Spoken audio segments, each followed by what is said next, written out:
जय हिंद। एसडीएम साहब अपने कमरे में बैठकर सरकारी कामकाज को निपटा रहे थे। सरकारी काम खत्म होता मगर इससे पहले ही एक व्यक्ति स्टाफ के पास पहुंचता है और कहता है कि मुझे एसडीएम साहब से मिलना है। अब सीधा स्टाफ की अनुमति के बाद ये व्यक्ति एसडीएम साहब के कमरे में पहुंचता है, उनसे बातें करनी शुरू कर देता है। कथित तौर पर थोड़ी ही देर बाद ये व्यक्ति एसडीएम साहब के हाथ में एक लिफाफा पकड़ा देता है। अब लिफाफा पकड़ाने के बाद जब ये व्यक्ति कमरे से बाहर निकलता है तभी बहुत तेजी से सादे कपड़ों में कुछ लोग दौड़ते हुए एसडीएम साहब के कमरे की तरफ जाते हैं और उन्हें दोनों हाथों से पकड़ लेते हैं। इसके बाद एसडीएम साहब को गिरफ्तार कर लिया जाता है। बाद में पता चला कि एसडीएम साहब को रिश्वत लेते हुए रंगे हाथों गिरफ्तार किया गया है। इस बारे में जिसको भी पता चला उसके पैरों तले जमीन निकल गई कि एक एसडीएम रंगे हाथों रिश्वत के पैसे लेते हुए कैसे गिरफ्तार हो सकता है।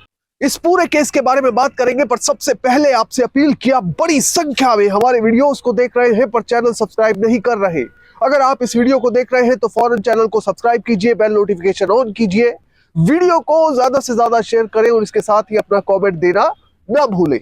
इस पूरे केस की सच्चाई जानने के लिए वीडियो को बिल्कुल आखिर तक देखें, कतई भी स्किप ना करें। अब ये पूरा मामला समझने के लिए आपको चलना पड़ेगा राजस्थान के जयपुर से 157 किलोमीटर दूर खेतड़ी तहसील में, जहां पर एक व्यक्ति की 70 बीघा जमीन इकट्ठी होती है, पर विवाद हो जाता है जमीन के ऊपर और एक व्यक्ति से विवाद इतना बढ़ता है कि जमीन का विवाद ओरली सोल्व नहीं हो पाता, यानी कि जो आपसी विवाद है वो फाइनली कोर्ट में यानी कि अदालत की चौखट तक पहुंच जाता है। अब अदालत में मामला धीरे धीरे लंबा खिंचता खिंचता काफी समय लग जाता है, पर फिर फाइनली माननीय कोर्ट की ओर से इस मामले में फैसला किया जाता है और जो फैसला है वो इस व्यक्ति के पक्ष में होता है कि जो 70 बीघा जमीन है वो इस व्यक्ति को बिलोंग करती है, इसलिए वो अपने नाम पर इस जमीन का इंतकाल करवा सकते हैं। जिसके बाद ये व्यक्ति, इसका परिवार काफी खुश थे और फाइनली ये व्यक्ति कोर्ट के ऑर्डर को लेकर पहुंच जाता है एसडीएम के दफ्तर में। और जब ये एसडीएम के दफ्तर में पहुंचता है तो वहां पर अधिकारियों कर्मचारियों को कथित तौर पर अपनी कोर्ट का ऑर्डर दिखाता है और कहता है कि जनाब मेरी 70 बीघा जमीन है जिसको लेकर माननीय अदालत ने फैसला किया है कि मैं ही इस जमीन का इंतकाल अपने नाम पर करवा सकता हूं, जो कि बिल्कुल सही है। पर इसके बाद कर्मचारियों ने जिन जिन से वो मिला उन्होंने कोई पॉजिटिव रुख नहीं दिखाया। इसके बाद ये व्यक्ति कोशिश करते हुए पहुंच जाता है एसडीएम साहब के दफ्तर में।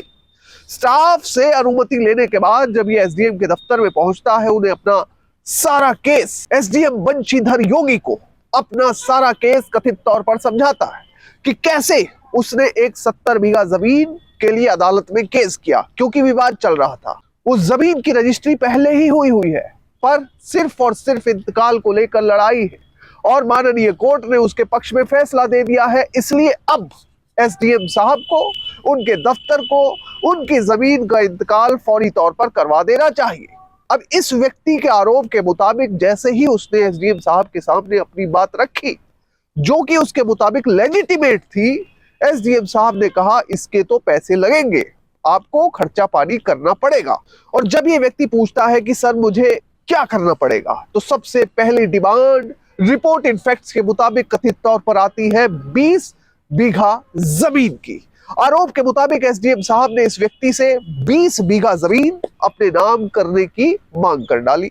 अब ये व्यक्ति कहता है कि सर जिस जमीन के लिए मैं इतने साल लड़ा, कोर्ट गया, कोर्ट का ऑर्डर करवाया, उस जमीन को मैं सीधे आपके नाम कैसे कर सकता हूं, मेरे लिए संभव नहीं है, मेरा परिवार भी इसकी इजाजत नहीं देगा। फाइनली आरोप के मुताबिक एसडीएम साहब ने 5 लाख रुपए मांग लिए। उन्होंने कहा कि 5 लाख दे दो, मामला सेटल कर दिया जाएगा। पर 5 लाख रुपए देने में भी इस व्यक्ति ने अपनी असमर्थता जाहिर की। कहा कि सर मैं एक छोटे मध्यम वर्गीय परिवार से हूं, मेरे लिए एकदम से 5 लाख रुपए का इंतजाम करना आसान नहीं है, क्योंकि ये जमीन एकदम से मुझे कमाकर लाखों रुपए नहीं दे देगी।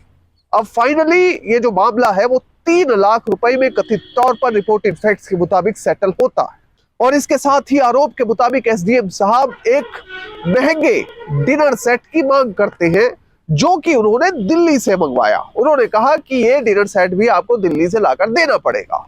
अब इसके बाद ये व्यक्ति हामी भर के अपने घर की तरफ आ जाता है। घर में सभी मेंबरों से सलाह की जाती है, कुछ दोस्तों से, कुछ रिश्तेदारों से सलाह की जाती है कि क्या इस मैटर में पैसा देना सही है, चुपचाप पैसा देकर काम करवा लिया जाए, या फिर इस मैटर में कुछ और किया जाए।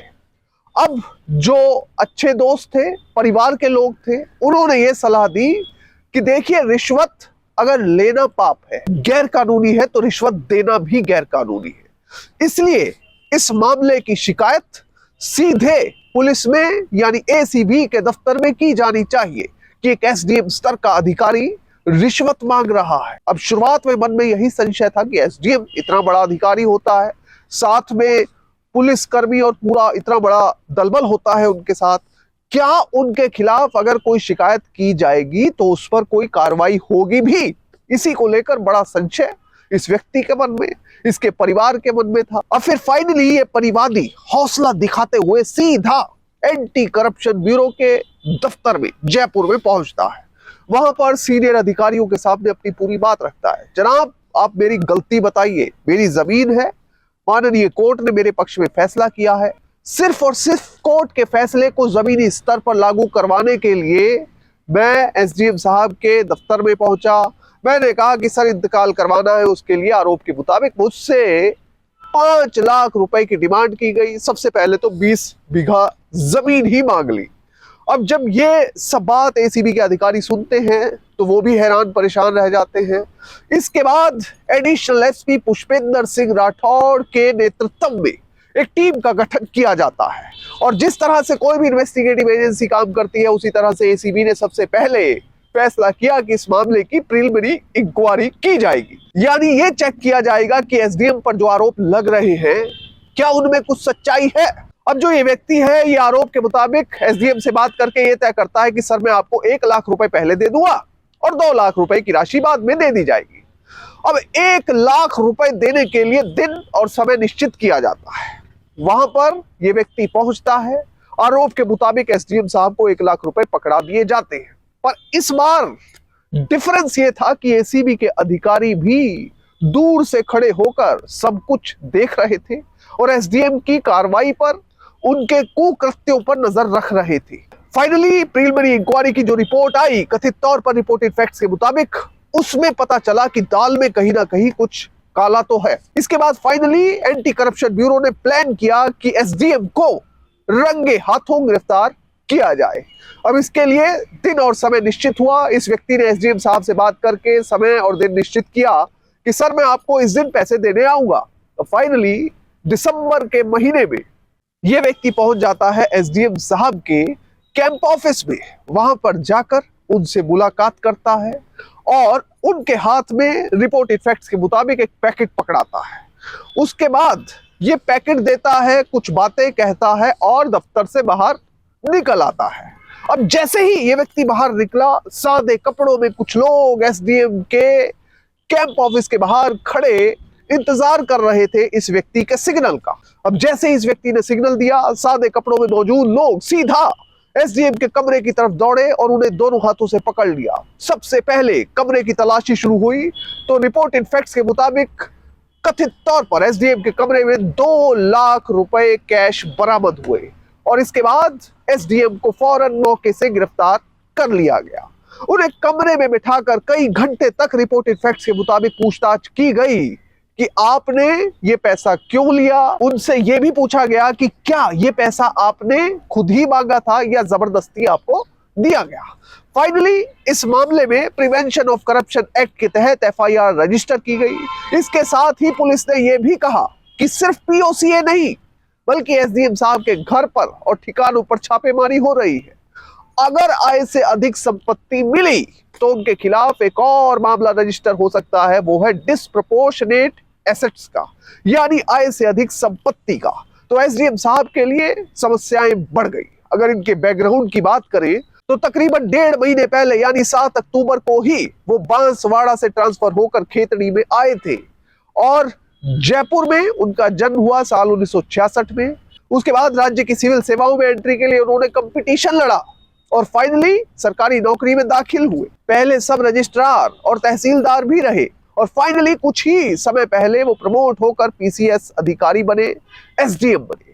पोस्टिंग उनकी रिपोर्टेड फैक्ट्स के मुताबिक कोड़ा, बिजौलिया, खड्डार, भिवाड़ी और इसके साथ ही खैरथल, मुंडावर जैसी जगहों पर रही है। अब इस पूरे मामले से हमें सीख क्या मिलती है? हमें सीख यही मिलती है, कितनी भी सीनियर पोस्ट हो, कितना भी पावरफुल पद हो, पर कभी भी भ्रष्टाचार का रास्ता अख्तियार ना करें।